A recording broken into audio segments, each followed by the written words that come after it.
साथीहरु आज चाहिँ मैले बङ्गुरको मासु पकाउन लाग्छु। बङ्गुर सुँगुर हैन अलि देखेन क्या हो यहाँ अलि नदेख्नु चाहिँ आजको मौसम एकदम शीतल छ प्लस पानी पनि परिरहेछ।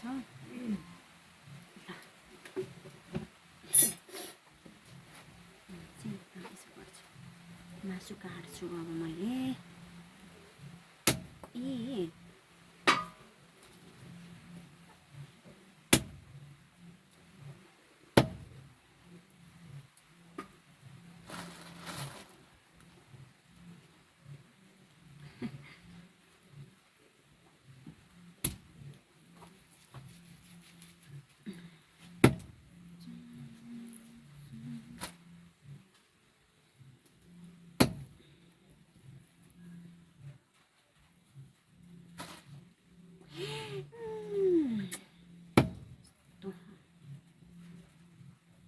पकाउनु पर्छ।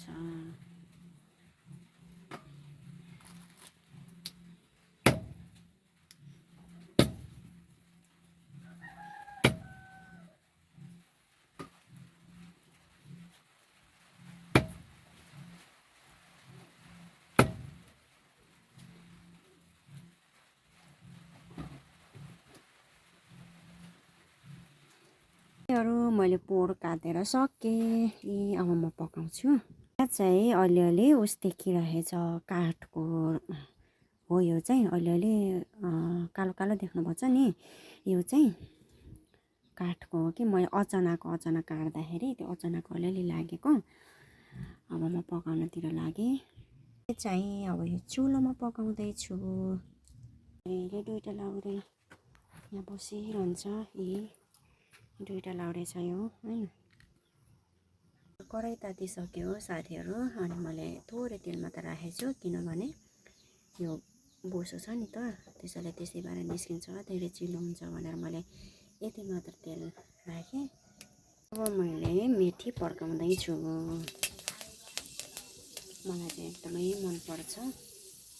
जेमा पनि मेथी पड्काउन मन पर्छ। मैले चाहिँ यो तेजपत्ता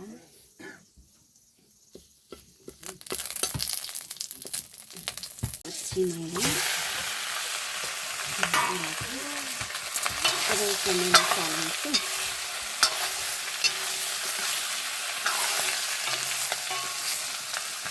थोरै चिप्लाउँछु।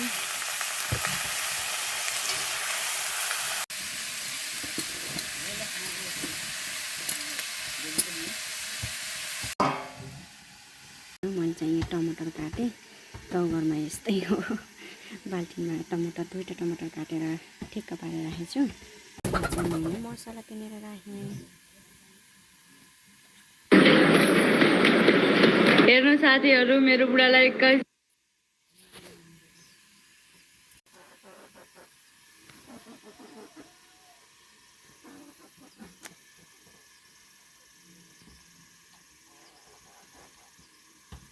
चाहिँ मैले मसला पिनेर राखेँ।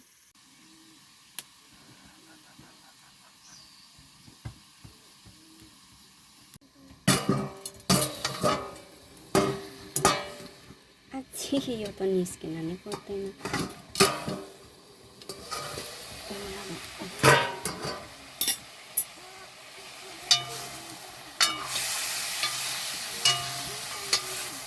फेरि एकचोटि राख्छु अनि बल्ल त्यसै हाल्छु।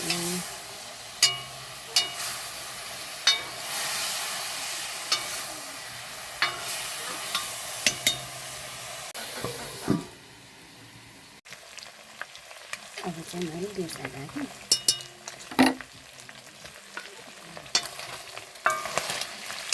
आगोमा पकाएको जुत्तै मिठो हुन्छ है साथीहरु। ग्यासमा पकाएको भन्दा मलाई धेरै मिठो लाग्छ। मलाई मात्र होइन सबैजना आगोमा पकाएको एकदम टेस्टी मिठो लाग्छ भन्नुहुन्छ है। रातो हुन्छ काटेको। अब म प्याज हाल्दैछु। टमाटर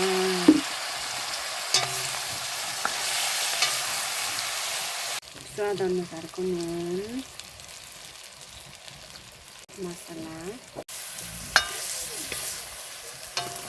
झुला खेल्छ गरे डाडी थोरै पानी लगाइदिएँ अब मेरो पाक्नु रेडी हुन लागिसकेको छ मैले पाकेपछि हजुरलाई देखाउँछु ल यता देखाउनु नि कुखुरा ल कुखुरालाई चाहिँ हो यो देखाउनु न यो के अरे के भन्छ अरे यसलाई के भन्छ पेरुङ्गो भन्छ चेप्टो चेप्टो पेरुङ्गोमा लसुन यहाँ हालेर आमाले तल लोकल कुखुरा लोकल अब हो त्यो खोरमा थुनेर राख्नुहुन्छ त्यसलाई दाना पानी दिनुहुन्छ अनि माउसँग जाँदैछ हो हजुर भन्नुहोस्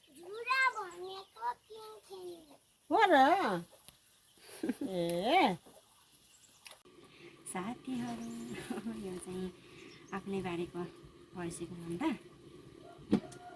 अब चाहिँ म यो केलाउँछु मासु पाकेपछि म साग पनि बनाउँछु हो